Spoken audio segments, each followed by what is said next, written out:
Episode 12 की शुरुआत होती है और हम देखते हैं बैन अपनी घर की तरफ तेजी से जाता है। घर के बाहर पुलिस वैन देखकर वो कहता है कि यहाँ पर पुलिस नहीं होनी चाहिए थी। आगे वो घर के अंदर जाने की कोशिश करता है। पुलिस ऑफिसर उसे रोक लेता है और उसकी चेकिंग करने लगता है। घर के अंदर पुलिस ऑफिसर सभी से पूछताछ करती है। ऑलिव ऑफिसर से कहती है कि मेरे भाई कुछ इस तरह से दिखता है और ये वो फोटो दिखाकर कहती है। फिर हम स्कैल की मॉम यानी ग्रेस को देखते हैं और उसकी पूछताछ मेन ऑफिसर कर रही होती है और वो उसके घर के बारे में जानने की कोशिश करती है। वो कहती है कि घर के अंदर कौन कौन है और हाल ही में कौन घर से बाहर है। ग्रेस कहती है कि स्कैल के ग्रैंडपा हमारे दूसरे घर में रहते हैं। तभी वहाँ पर बैन आ जाता है। ऑफिसर बैन से भी पूछताछ करती है। वो कहती है कि आप लोगों के रिलेशन कैसे है, आप लोगों के झगड़े की वजह से शायद वो चला गया होगा। बैन कहता है ऐसा कुछ भी नहीं है, हमारे बीच में थोड़ी बहुत अनबन ज़रूर है, लेकिन हम स्कैल का पूरी तरह से अटेंशन देते हैं। आगे ऑफिसर बैन से पूछती है कि क्या आपके पास कोई सबूत है, आप इवनिंग में कहाँ थे। और इस बात पे बैन थोड़ा सा अड़ जाता है। वो कहता है मेरी सिस्टर भी पुलिस ऑफिसर है। तभी ग्रेस बैन का सपोर्ट लेकर कहती है कि ये ऐसा कुछ भी नहीं करेंगे, मुझे इसके ऊपर पूरा भरोसा है। दूसरी तरफ हम पहली बार मिशेल को एक्शन में देखते हैं और वो अंटोमा कॉक्स के घर जाकर उसकी कॉलर पकड़कर स्कैल के बारे में पूछती है। वो उसे कहती है जल्दी ही मेजर को भी पता चल जाएगा कि तुम अरेस्ट हो गई हो और वो डर के मारे तुम्हें छुड़ाने ज़रूर आएगा और तब हम उसे पकड़ लेंगे। कॉक्स कहती है कि मुझे इसके बारे में नहीं पता कि स्कैल कहाँ है। मिशेल कहती है कि मुझे पता है कि तुम उस दिन जासूस बनकर हमारे घर आई थी और कुछ पता लगाने की कोशिश कर रही थी। तभी ऑलिव का कॉल आ जाता है। ऑलिव उससे कहती है कि मॉम डैड को पुलिस काफ़ी परेशान कर रही है। मिशेल कहती है कि तुम डरना मत, मैं आती हूँ। दूसरी तरफ हम पहली बार एक नया सीक्रेट सेंटर देखते हैं और वहाँ हम उस ऑफिसर को देखते हैं जो अल्टोमा कॉस को अपने इशारों पे नचा रहा है। तभी वहाँ पर एक ऑपरेटिव कमांडर आता है और वो ऑफिसर से कहता है कि स्कैल अब मिसिंग हो चुका है और हमने नेबर से भी बात की, लेकिन उन्हें भी इसके बारे में कुछ नहीं पता।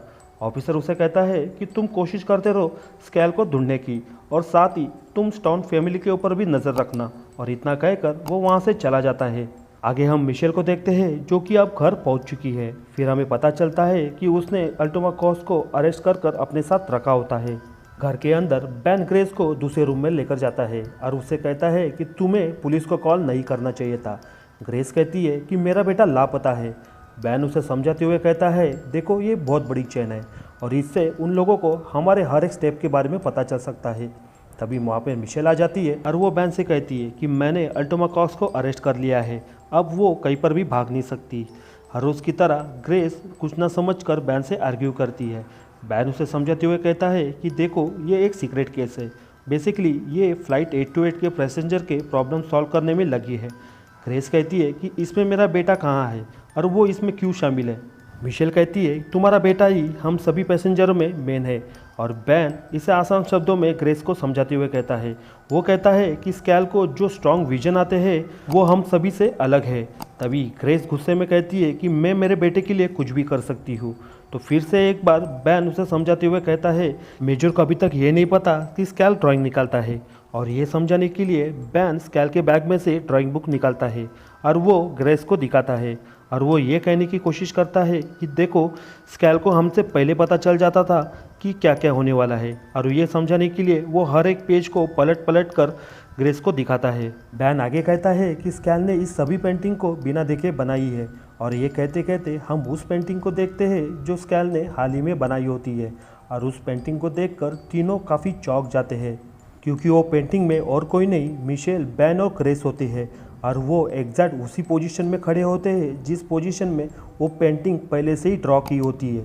दोस्तों यहाँ पर एक बहुत बड़ी बात रिवील होती है, स्कैल को अब सिर्फ कॉलिंग आती नहीं तो बल्कि अब वो फ्यूचर देखने लगा है। फिर हम स्कैल को देखते हैं और उसे देखकर ऐसा लगता है जैसे कि काफ़ी ठंड के मारे वो उस तरह से बैठा है या फिर डर के मारे। और उस जगह को देखकर ऐसा लगता है कि वो जगह भी काफ़ी दिनों से बंद होती है।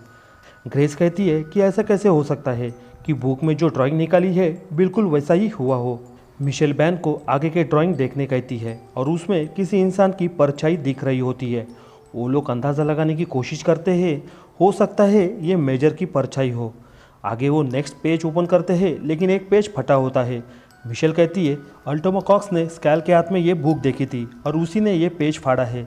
बैन पेज पलटते जाता है और उसमें कई सारे ड्राइंग्स होते हैं और उस ड्राइंग में बड़े बड़े पहाड़ और ट्रीज के पेंटिंग्स होते हैं। बैन अंदाज़ा लगाने की कोशिश करता है, हो सकता है ये एक मैप हो और उसने ये हमारे लिए छोड़ा है ताकि हम इसे समझकर उस तक पहुंच सके। तभी ग्रेस एक ड्राइंग को पॉइंट करते हुए कहती है यहाँ वो किसी जगह के बारे में बताने की कोशिश कर रहा है। बैन कहता है ज़्यादा टाइम वेस्ट ना करते हुए हमें इस जगह को ढूंढना चाहिए। ग्रेस कहती है यहाँ पर ऐसी कई सारी जगह है और ऐसे चर्च भी पूरे 19। बैन कहता है कि हमें कोशिश तो करनी पड़ेगी, लेकिन ग्रेस कहती है बाहर तो पुलिस है, हम बाहर कैसे जाएंगे। ये सुनकर मिशेल कहती है कि मुझे एक कॉल करना है। आगे हम देखते हैं जेरिड घर आ जाता है और वो खुशी के मारे बैन और ग्रेस से ये कहता है कि स्कैल ग्रैंडपा के पास है। स्कैल का फ़ोन बंद था इसीलिए वो आपसे कांटेक्ट नहीं कर पाया। ये सुनकर ग्रेस और बैन काफ़ी खुश हो जाते हैं। जेरिड ऑफिसर के पास जाता है और उसे कहता है ये आजकल के बच्चे बिना बताए चले जाते हैं और वैसे भी ये मेरे घर जैसा है, सब कुछ ठीक है। स्कैल अब ग्रैंडपा के पास है। ऑफिसर जेरिड से पूछती है कि तुम्हें ये कैसे पता।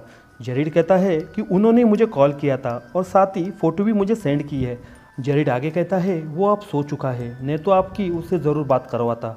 इतना कहकर वो उसे कॉन्फिडेंस में लेता है और सब कुछ ठीक है इतना कहकर वो उसे जाने कहता है। दरअसल जेरिड मिशेल के कहने पर ही ऑफिसर से झूठ कहता है कि स्कैल मिल चुका है ताकि उनकी पर्सनल इन्वेस्टिगेशन में कोई प्रॉब्लम ना हो। बैन जाते जाते ऑलिव से कहता है कि तुम घर पर ही रहना और ग्रैंडपा को कॉल कर बुला लेना और मेरे जाने के बाद दरवाजे अच्छी तरह से लॉक कर लेना और किसी भी चीज़ की ज़रूरत पड़ी या कोई प्रॉब्लम हुई तो मुझे ज़रूर कॉल करना। और इतना कहकर वो वहाँ से चला जाता है। फिर हम देखते हैं बैन और ग्रेस डैनी की कार लेकर स्कैल को ढूंढने निकल जाते हैं। दूसरी तरफ मिशेल अपने हिसाब से काम करती है और वो पुलिस स्टेशन जाकर इन्वेस्टिगेशन रूम में कॉक्स से फिर से एक बार बात करती है। मिशेल कहती है आज स्कैल जो मुसीबत में पड़ा है सिर्फ तुम्हारी वजह से। मुझे पता है उस बुक में से पेज तुमने फाड़ा था, मुझे बस वो पेज चाहिए ताकि मैं स्कैल की जान बचा सकूं। कॉक्स कहती है मुझे पता नहीं और तुम उसे ढूंढ भी नहीं पाओगी। मिशेल गुस्से में कहती है तुम ऐसे इंसान की हेल्प कर रही हो जिसे तुमने देखा भी नहीं है, ना ही उसका सच तुम्हें पता है। ये सुनकर अल्टमा कॉक्स कहती है सिर्फ ये मेरे बारे में नहीं है। मिशेल कहती है आखिर तुम कहना क्या चाहती हो।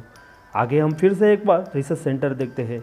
वहाँ मेन कमांडर ऑफिसर से कहता है स्कैल के घर जो पुलिस आई थी वो वापस चली गई है, साथ ही वो लोग घर पर नहीं है लेकिन पार्किंग लॉट में कार पार्क है। ऑफिसर कहता है हो सकता है उन्होंने कार अपनी नेबर के लिए होगी या फिर अपने रिलेटिव की। ये सुनने के बाद कमांडर उसे कहता है कि इन्हें उसकी कोई ज़रूरत नहीं पड़ेगी क्योंकि स्कैल अब मिल चुका है। उसके बाद ऑफिसर कॉल लगाता है और कहता है कि मुझे मेजर से बात करनी है और वो भी अर्जेंट। आगे हम बैन और ग्रेस को देखते हैं और वो उसी जगह पे पहुंच जाते हैं जिस जगह की पेंटिंग स्कैल ने निकाली होती है। उसके बाद वो लोगों से पूछताछ करते हैं और वो स्कैल की फ़ोटो दिखाकर उसके बारे में जानने की कोशिश करते हैं। दूसरी तरफ हमें मिशेल दिखाई जाती है और वो भी इसी काम में लगी होती है। तभी वहाँ पर जेरिड आ जाता है। मिशेल कहती है मुझे लगता है कि ये वो लोग हो सकते हैं जो बच्चे किडनैप करते हैं। जेरिड कहता है ये टाइम नहीं है कोई भी अंदाज़ा लगाने का, हमें बाहर जाकर उसे ढूंढना होगा। आगे हम फिर से एक बार मिशेल को देखते हैं और वो अल्टमा कॉक्स से बात कर अपने फेवर में लेने की कोशिश करती है। वो कहती है कि स्कैल अब एक छोटा बच्चा है, उसे किडनैप कर क्या मिलेगा, मुझे बस वो पेपर चाहिए ताकि मैं उसकी जान बचा सकूं। और ये कहते कहते वो कहती है कि मैं तुम्हारी बच्ची को भी ढूंढ कर निकालूंगी। अल्टमा कॉक्स एकदम से हैरान हो जाती है। वो कहती है कि तुम्हें मेरे बेटी के बारे में कैसे पता चला। मिशेल कहती है फिलहाल ये सब बताने का सही टाइम नहीं है, पहले तुम स्कैल को ढूंढने में मेरी मदद करो, उसके बाद मैं तुमसे वादा करती हूँ कि मैं तुम्हारी बेटी को ज़रूर ढूंढ निकालूंगी। आगे हम ऑलिव को देखते हैं और उसके ग्रैंडपा भी अब घर पर आ चुके हैं। ग्रैंडपा ऑलिव को चेयरअप करने की कोशिश करते हैं। ऑलिव कहती है कि मुझे ऐसा लग रहा है वो किसी बड़ी मुसीबत में पड़ा है। मुझे याद है जब वो लास्ट टाइम प्लेन में था तभी भी मुझे ऐसी ही फीलिंग आ रही थी। पता नहीं हमेशा मुझे कोई ना कोई तो क्लू ज़रूर देता था, लेकिन इस वक्त उसने मुझे ऐसा कुछ भी नहीं कहा। और इतना कहते कहते उसे कुछ याद आ जाता है। वो तुरंत उस जगह की तलाश करती है जिस जगह पर स्कैल अपनी सिगरेट छुपाता था। उसके लिए वो डोर के नीचे हाथ डालकर कुछ ढूंढने की कोशिश करती है। वहाँ उसे एक नोट मिल जाती है। वो तुरंत अपने मोबाइल से उसका फ़ोटो क्लिक कर मॉम डैड को सेंड कर देती है। बैन और ग्रेस उस नोट को समझने की कोशिश करते हैं। बैन कहता है कि ये नोट कुछ भी हो सकता है, कि मानो कि कार का नंबर या फिर सबवे का कोई डायरेक्शन। तभी ग्रेस का दो आदमी पे डाउट जाता है और वो बैन से कहती है कि इन लोगों ने ही शायद स्कैल को किडनैप किया होगा। बैन कहता है अगर ऐसा हुआ तो मान लेना कि हम सही जगह पे तलाश कर रहे हैं। आगे हम देखते हैं बैन और ग्रेस के पीछे एक अनजान कार फॉलो कर रही है। बैन उस कार से अपना पीछा छुड़ाने के लिए गाड़ी को तेज़ भगाता है और ऑफ रोड का यूज़ करता है। ग्रेस कहती है कि इन लोगों को अब कैसे पता चला कि स्कैल का हम ढूंढ रहे हैं। आगे हम फिर से एक बार स्कैल को देखते हैं और वो अपने बैग में से हैंड ग्लव्स, वाटर बॉटल और ब्लैंकेट निकालता है और वो टेबल पर रख देता है, मानो उसे किसी का तो इंतज़ार हो। दूसरी तरफ हम मिशेल को देखते हैं और वो कॉक से एक बार फिर से हेल्प मांगने की कोशिश करती है और लकीली मिशेल के कहने के ऊपर कॉक्स हेल्प करती है और वो ड्राइंग पेपर उसे देने की सोचती है, लेकिन फिर से एक बार वो ऑफिसर को कॉल लगाती है और इस वक्त उस ऑफिसर से वो ये कहती है कि मुझे स्कैल का पता चल चुका है और इतना कहकर वो कॉल डिस्कनेक्ट कर देती है। दूसरी तरफ हम देखते हैं बैन को फॉलो करने वाली कार अपना रूट चेंज कर लेती है और वो उस जगह पे जाती है जहाँ एक छोटा सा घर होता है और उस कार में से 2 ऑफिसर बाहर निकलते हैं। ये वही ऑफिसर होते हैं जो ग्रेस ने देखा होता है और वो उस घर के अंदर जाकर किसी की तो तलाश करते हैं। आगे हम मिशेल और जेरिड को देखते हैं और वो कॉक्स को समझाते हुए ये कहते हैं तुम्हारा मैसेज उन्होंने मान लिया था, पर तुम आगे से ज़रा संभल कर रहना, हो सकता है शायद उनका तुम पर थोड़ा सा डाउट आ चुका हो। और इतना कहते कहते मिशेल कॉक्स को उसकी बेटी की पूरी डिटेल दे देती है। साथ ही वो ये भी कहती है कि इसे तुम अपने पास नहीं रख सकती क्योंकि इसे किसी ने तो अडॉप्ट कर लिया है और ये अच्छी फैमिली है। वो आगे कहती है कि तुम चाहती थी कि तुम अपनी बेटी को देख सके, इसलिए मैंने तुम्हारा यह काम कर दिया। तभी कॉक्स भी अपना वादा पूरा करती है और वो मिशेल को वो नोट दे देती है और वो साथ ही ये भी कहती है कि स्कैल को पता था कि मेरी बेटी के बारे में। फिर हम देखते हैं उस पेंटिंग में अल्टोमा कॉक्स के साथ उसकी डॉटर का भी फ़ोटो होता है। आगे वो सभी से माफ़ी मांगती है, खास कर स्कैल को लेकर। फिर हमें दिखाया जाता है उस पेपर के पीछे एक लोकेशन होती है। मिशेल कहती है कि हो ना हो स्कैल हमें इसी लोकेशन के ऊपर मिलेगा। मिशेल तुरंत उस फोटो क्लिक कर ग्रेस और बैन के हाथ में भेज देती है और वो ये कहती है कि इस जगह पे ही स्कैल मिलेगा। बैन और ग्रेस उस पेंटिंग को देखकर लोकेशन ढूंढने की कोशिश करते हैं। तभी उस पेंटिंग में एक रेडियो टावर दिख जाता है। ग्रेस मैप निकालकर उस लोकेशन को ढूंढने की कोशिश करती है। मिशेल बैन से कहती है जगह का पता चलते ही अंदर जाने की कोशिश मत करना, हमारा वेट करना, हम लोग वहीं पर पहुंच रहे हैं। बैन और ग्रेस तुरंत उस जगह पर निकलते हैं। दूसरी तरफ मिशेल जेरिड से कहती है कि यहाँ से मैं खुद जाऊँगी। जेरिड कहता है कि ऐसा क्यों, और वो आगे कहता है कि ऐसे लोकेशन के ऊपर जितने लोग साथ जाते हैं उतना अच्छा होता है, इससे खतरा थोड़ा सा कम हो जाता है। और पहली बार मिशेल काफ़ी हैरान हो जाती है क्योंकि उसे कई दिनों से जो कॉलिंग आ रही थी वो सेम कॉलिंग उसे यहीं पर फील होती है। जेरिड उसे पूछता भी है लेकिन मिशेल कहती है कि मैं एग्जैक्ट नहीं बता सकती। मिशेल आगे जेरिड से कहती है कि तुम यहीं पर रुकना, मैं आगे जाऊंगी। लेकिन जेरिड के ना मानने से भी मिशेल उसे मना लेती है और जेरिड भी हर रोज़ की तरह वहाँ से चुपचाप चला जाता है। आगे हम देखते हैं बैन और ग्रेस जगह ढूंढते ढूंढते उस जगह पे पहुँच जाते हैं जहाँ से 2 रास्ते ओपन हो जाते हैं और इस वजह से वो दोनों काफ़ी कंफ्यूज हो जाते हैं कि हमें कौन से रास्ते आगे बढ़ना चाहिए। तभी ग्रेस फिर से एक बार मैप निकालती है और मैप देखते ही बैन को कुछ क्लिक हो जाता है और वो कहता है स्कैल ने जो नोट बनाया है दरअसल ये किसी गाड़ी का नंबर नहीं है, ये एक छोटा सा मैप है जो स्कैल के पास पहुंचने में हमारी मदद करेगा। बैन कहता है हमें लेफ़्ट जाना चाहिए और वो वैसे ही करते हैं और वो लेफ्ट में गाड़ी ले लेते हैं और फाइनली वो उस जगह पे पहुंच जाते हैं जहां स्कैल उन्हें मिल जाता है। ग्रेस उसे पूछती है कि तुम यहां तक पहुंचे कैसे। स्कैल कहता है ऑफिशियल रूट का यूज़ करते करते मैं यहां तक पहुंचा। ग्रेस उसे आगे पूछती है कि ये सब करने की तुम्हें ज़रूरत क्या पड़ी, और यहाँ पे स्कैल एक बहुत बड़ी बात रिवील करता है और वो ये कहता है कि मैं चाहता था कि आप लोग यहाँ पर आओ ताकि आपको मैं किसी से मिलवा सकूँ, बस वो अब आता ही होगा। और इतना कहते कहते वीडियो में आगे बढ़ने से पहले मैं आपसे कहना चाहता हूँ कि अगर आप मैनिफेस्ट सीज़न 1 को हिंदी में इस चैनल के ऊपर फॉलो करते हो तो मैं जल्दी ही इसका 2nd सीज़न हमारे दूसरे नए चैनल के ऊपर अपलोड करने वाला हूँ। तो आप सभी से एक हम्बल रिक्वेस्ट है, वीडियो ख़त्म होते ही आप उस चैनल को भी सब्सक्राइब कर लेना, लिंक आपको डिस्क्रिप्शन में मिल जाएगी। बाहर कोई आ जाता है और वो डोर को जोरों से ठोकने लगता है। तभी ग्रेस स्कैल को लेकर पीछे चली जाती है और बैन अटैक करने आगे बढ़ता है और स्कैल एकदम से चिल्लाता है और वो ये कहता है कि ये आदमी हमारे साथ है, और देखते ही देखते वो आदमी वहीं पर बेहोश होकर गिर जाता है। बैन और ग्रेस उस आदमी की हेल्प करने की कोशिश करते हैं। तभी बैन स्कैल से कहता है कि इसके लिए कोई तो ब्लैंकेट ढूंढो। स्कैल अपने बैग में से ब्लैंकेट निकालता है, साथ ही मेडिकल बॉक्स भी निकालता है। बैन उससे पूछता है कि तुमने ये कहाँ से लाया। स्कैल कहता है मैं घर से पूरी तरह से तैयार होकर निकला था, क्योंकि मुझे पता था कि इसे क्या क्या ज़रूरत पड़ेगी। शुरू में हम स्कैल को सभी चीज़ें टेबल पर रखते हुए देखते हैं, असल में वो इस आदमी के लिए रखता है। आगे हम देखते हैं ऑफिसर किसी से तो बात करता है। वो कहता है हमने स्टोन फैमिली को खो दिया और साथ ही अल्टोमा कॉक्स की इन्फॉर्मेशन भी गलत निकली। और वो ऑफिसर किसी लेडीज़ से बात कर रहा होता है। वो लेडीज़ कहती है मुझे हैरानी हो रही है ये सब सुनकर, तुम्हें पता है ना मैं यहाँ पर क्यों आई हूँ। ऑफिसर उस लेडीज़ से कहता है कि हम उसे ढूंढने की पूरी कोशिश करेंगे। वो लेडीज़ कहती है मैंने इसके लिए पूरे 22 साल वेट किया है, आई होप तुम समझ सकते हो। तभी वो ऑफिसर उसकी बातों पे एग्री हो जाता है और साथ ही बोलते बोलते उसे मेजर बोलता है। दूसरी तरफ हम बैन और ग्रेस को देखते हैं। ग्रेस कहती है यह आदमी भी फ्लाइट 828 का पैसेंजर था। बैन कहता है नहीं।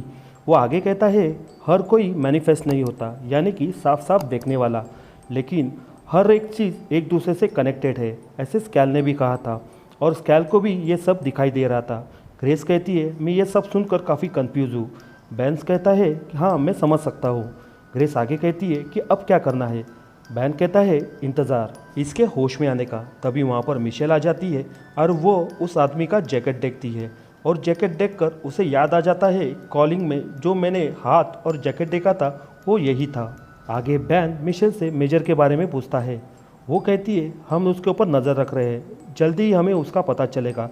तभी वो आदमी होश में आ जाता है और वो मिशेल को देखकर ये कहता है कि तुम यहाँ पर, और वो आदमी उसका नाम लेकर उसे पुकारता है। वो आदमी कहता है जब मैं गुफा में था तब मैं ठंड के मारे काँप रहा था और तभी मैं आग जलाकर अपने आप को बचाने की कोशिश कर रहा था और आग को बरकरार रखने के लिए मैं मैगज़ीन के पन्ने फाड़ फाड़ कर उसे कंटिन्यू कर रहा था।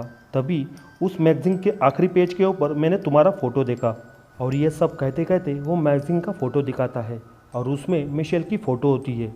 और ये सब सुनने के बाद बैन उसे पूछता है कि तुम्हारा नाम क्या है, और वो कहता है मेरा नाम जीक है। जीक आगे कहता है जब मैं ज़ख्मी था तब मुझे हेल्प चाहिए थी, और वो आगे वही कहता है जो मिशेल को कॉलिंग में दिखाई दे रही थी, find her, find her. Michelle कहती है ये सेम कॉलिंग मुझे भी आ रही थी। जीक आगे कहता है तुम तो प्लेन में थी, तो इस हिसाब से तुम्हें अब तक तो मर जाना चाहिए था, तुम यहाँ पर कैसे, ये कैसे पॉसिबल है। मिशेल कहती है ये तो सही है कि मैं प्लेन में थी और हम वापस भी लौट कर आ गए। और ये सुनकर बैन उससे मैगज़ीन का पेपर ले लेता है और पीछे वो डेट और ईयर देखता है। बैन उसे पूछता है कि तुम यहाँ पर कितने दिनों से हो। जीक कहता है 2 हफ्तों से, मेरा मतलब दिसंबर के शुरुआती 2 हफ्तों से। और ये सुनकर मिशेल उसे पूछती है कौन से साल। और यहाँ कहानी में बहुत बड़ा मोड़ आता है और वो कहता है 2017। मिशेल कहती है ये 2017 नहीं बल्कि 2018 है। और ये सुनकर सभी के होश उड़ जाते हैं। और इसी के साथ मैनिफेस्ट सीज़न 1 का एपिसोड 12 खत्म हो जाता है। वीडियो पसंद आए तो वीडियो को लाइक करना, चैनल पे नए हो तो सब्सक्राइब भी कर लेना, क्योंकि ऐसे ही इंटरेस्टिंग हॉलीवुड मूवी और वेब सीरीज़ को मैं इस चैनल के ऊपर हिंदी में एक्सप्लेन करता हूँ।